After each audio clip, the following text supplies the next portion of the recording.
Thiruvananthapuram Vattappara PMS dental കോളേജിലെ assistant പ്രൊഫസറും മോണരോഗ വിദഗ്ധനുമായ doctor Vishnu Jayakumar soft brush ഉപയോഗിക്കാനും പറയാറുണ്ട്. അപ്പൊ നിങ്ങൾ ശരിക്കും പറഞ്ഞു കഴിഞ്ഞാൽ നമ്മൾ മേളിലത്തെ പല്ലാണെന്നുണ്ടെങ്കിൽ മേളിൽ നിന്ന് താഴോട്ടും, താഴത്തെ പല്ലാണെന്നുണ്ടെങ്കിൽ താഴെ നിന്ന് മേളിലോട്ടും വേണം നമ്മളത് ബ്രഷ് ചെയ്യാനായിട്ട്. അപ്പൊ അത് കറക്റ്റ് ആയിട്ട് ബ്രഷ് ചെയ്ത് സൂക്ഷിക്കാനുണ്ട്. ഇതിന് ഒത്തിരി നേരെ ബ്രഷ് ചെയ്യുന്ന കാര്യമില്ല. ഈ പറയുന്ന രീതിയിൽ ഒരു 3 മുതൽ 5 മിനിറ്റ് വരെ രാവിലെയും വൈകിട്ടും ബ്രഷ് ചെയ്ത് കഴിഞ്ഞാൽ തന്നെ നമുക്കൊരു പരിധി വരെ തടയാൻ സാധിക്കും. എനിക്ക് 50 വയസ്സായി. ശരി സാറേ, എന്റെ എല്ലാ പല്ലുകൾക്കും പുളിപ്പാണ്. എല്ലാ പല്ലുകൾക്കും എല്ലാ പല്ലുകൾക്കും പുളിപ്പാണ്. ചൂടുള്ളതോ തണുപ്പുള്ളതോ ഒന്നും കഴിക്കാൻ പറ്റുന്നില്ല.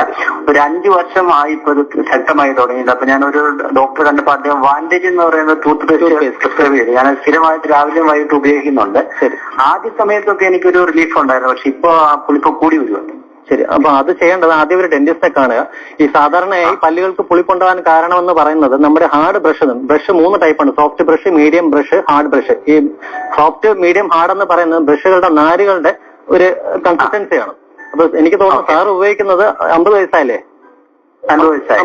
ഞാൻ ഒരു ഇതും സോഫ്റ്റ് ആയിട്ടുള്ള ബ്രഷാണ് ഉപയോഗിക്കുന്നത്. ആദ്യം എങ്ങനത്തെ ബ്രഷ് ഉപയോഗിച്ചുകൊണ്ടിരുന്നത് നേരത്തെ? ഏറ്റവും ആദ്യം ഹാർഡ് ബ്രഷ് ഉപയോഗിച്ച ഹാർഡ് ബ്രഷ് ഉപയോഗിച്ചു. എന്റെ ബ്രഷിംഗ് ഇംപ്രോപ്പർ ആണെന്ന് പറഞ്ഞു. അപ്പൊ ഞാൻ അത് ചേഞ്ച് ചെയ്തു. അതെ, ഈ ഹാർഡ് ബ്രഷ് ഉപയോഗിക്കുമ്പോൾ നമ്മളിപ്പം ബ്രഷിംഗ് ചെയ്യുന്ന രീതിയിൽ ചില വ്യത്യാസങ്ങളുണ്ട്. അപ്പോൾ ഹാർഡ് ബ്രഷ് ഉപയോഗിച്ചത് കൊണ്ട് അവിടെ പല്ലിന്റെ ഇനാമൽ എന്നുള്ളൊരു ഭാഗമുണ്ട്. അപ്പൊ ഇനാമൽ തേഞ്ഞു പോയിട്ടുണ്ട്. അപ്പൊ ഇനാമൽ കഴിഞ്ഞു കഴിഞ്ഞാൽ അതെ അതെ ആ ഇനാമൽ പോയി കഴിയുമ്പോൾ പിന്നെ ഡെന്റിൻ എന്നൊരു ഭാഗം വരും. പല്ലിന്റെ തന്നെ ഒരു പാർട്ടാണ്. ആ ഡെന്റിൻ എന്ന് പറയുമ്പോൾ ഇനാമലിന്റെ അത്ര കട്ടിയുള്ളതല്ല. അന്നേരം നമ്മൾ തണുത്ത വെള്ളം അല്ലെങ്കിൽ ശ്വാസം വലിച്ചെടുക്കുമ്പോൾ അല്ലെങ്കിൽ തണുത്ത കാറ്റടിക്കുമ്പോൾ അല്ലെങ്കിൽ ചൂടുവെള്ളം കുടിക്കുമ്പോഴൊക്കെ പെട്ടെന്നൊരു പുളിപ്പുണ്ടാവും.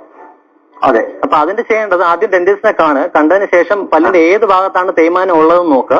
അടയ്ക്കാൻ പറ്റുന്ന പല്ലുകളാണെങ്കിൽ ആ തേയ്മാനം അടയ്ക്കാൻ പറ്റും നമുക്ക്.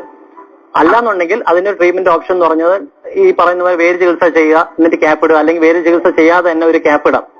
അതാണ് അതിന്റെ ട്രീറ്റ്മെന്റ് എന്ന് പറയുന്നത്. എന്റെ ഓൾമോസ്റ്റ് ഫ്രണ്ട് റോ കംപ്ലീറ്റ് പുളിപ്പുണ്ട്. പിന്നെ ഈ മോള ടീത്തിനെല്ലാം അത് എക്സ്പോസ്ഡ് ആയതിനെല്ലാം പുളിപ്പാണ്. അതെ, തേയ്മാനം തന്നെയാണ് ആ പുളിപ്പിന് പ്രധാന കാരണം.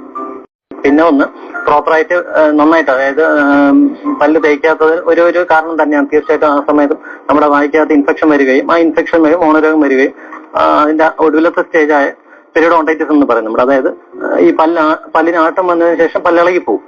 ആ ഒരു സ്റ്റേജിലും എത്താറുണ്ട്.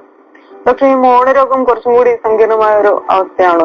എങ്ങനെയാണ് നമുക്ക് തുടക്കത്തിൽ തന്നെ ഈ അസുഖം? തുടക്കത്തിൽ ഈ മോണരോഗത്തിന്റെ ഒരു സയൻസ് എന്ന് പറയുന്നത് രക്തത്തിൽ, അതായത് ഈ മോണയിൽ നിന്നും രക്തം വരിക, അതല്ലെങ്കിൽ മോണയിൽ നിന്ന് പഴുപ്പുണ്ടാകുക, മോണ വീക്കം വരിക, അല്ലെങ്കിൽ പല്ലിന് മോണ വീക്കം, ഇതൊക്കെയാണ് തുടക്കം ഘട്ടങ്ങളിൽ നമുക്ക് അറിയാം. മോണരോഗത്തിന്റെ സ്റ്റാർട്ടിംഗ് സ്റ്റേജ് ഇതൊക്കെയാണ്.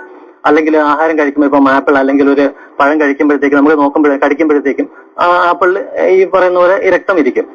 അതാണ് സ്റ്റാർട്ടിംഗ് സ്റ്റേജ് എന്ന് പറയുന്നത്. ഇത് നമ്മൾ ഒരു പരിധി കഴിയുമ്പോഴത്തേക്കും പിന്നെ ഈ രക്തം വരുന്നത് തനിയെ നിൽക്കുന്നതാണ്. പിന്നെ ഒരു ലെവല് കഴിയുമ്പോഴത്തേക്കും ഇത് അസ്ഥിയിലോട്ട് ചെല്ലും. അതായത് പല്ല് നേരെ അസ്ഥിയിലോട്ടാണ് ഘടിപ്പിച്ചിരിക്കുന്നത്. അപ്പൊ ഈ അസ്ഥിയിലോട്ട് ചെല്ലുകയും അസ്ഥിക്ക് ക്ഷയം വരും, അല്ലെങ്കിൽ അസ്ഥി ദ്രവിക്കുകയും പല്ലുകൾക്ക് ഇളക്കം വരികയും ചെയ്യുന്നു. അപ്പൊ അങ്ങനെ അതാണ് സ്റ്റാർട്ടിംഗ് സ്റ്റേജ് എന്ന് പറഞ്ഞാൽ ഇത് തന്നെ. തീർച്ചയായും രക്തം വരുന്നത് തന്നെയാണ്, മോണയിൽ നിന്നും രക്തം വരുന്നത് തന്നെയാണ് ഈ മോണരോഗത്തിന്റെ. ഡോക്ടർ, പൊതുവെ ഇപ്പൊ ഒരു പല്ലിൽ എന്തെങ്കിലും കേടായാലോ, പല്ലിൽ ഇപ്പോ സെൻസിറ്റിവിറ്റി ആയാലോ, വേദന ആയാലോ, ഇപ്പൊ പറഞ്ഞ മോണരോഗത്തിന്റെ പ്രശ്നങ്ങളൊക്കെ ആയാലോ, അത് വല്ലാതെ നമ്മളെ ബുദ്ധിമുട്ടിക്കുന്നവരെ ആരും ഡോക്ടറെ അടുത്ത് പോകാറില്ല. അത് കൂടുതലും ഇങ്ങനെ അവഗണിക്കുകയാണ് ചെയ്യുന്നത്. അപ്പൊ തുടക്കത്തിൽ തന്നെ നമ്മൾ അതിന് ചികിത്സിക്കുകയാണെങ്കിൽ വലിയ പ്രശ്നങ്ങളില്ലാതെ അത് മാറ്റാവുന്നതല്ലേ? തീർച്ചയായിട്ടും. മോണരോഗത്തിന്റെ ഒരു പ്രത്യേകത എന്ന് പറയുന്നത് ഈ മോണരോഗത്തിന് വേദനയില്ല. വേദന ഉണ്ടാകുമ്പോൾ മാത്രമേ നമ്മൾ ഈ ഡെന്റിസ്റ്റിനെ അല്ലെങ്കിൽ ഡെന്റൽ സ്പെഷ്യലിസ്റ്റിനെ കാണുന്നുള്ളൂ. വേദന ഇല്ലാത്തതിന് കാരണം പലരും അത് അവഗണിക്കുകയാണ് ചെയ്യുന്നത്.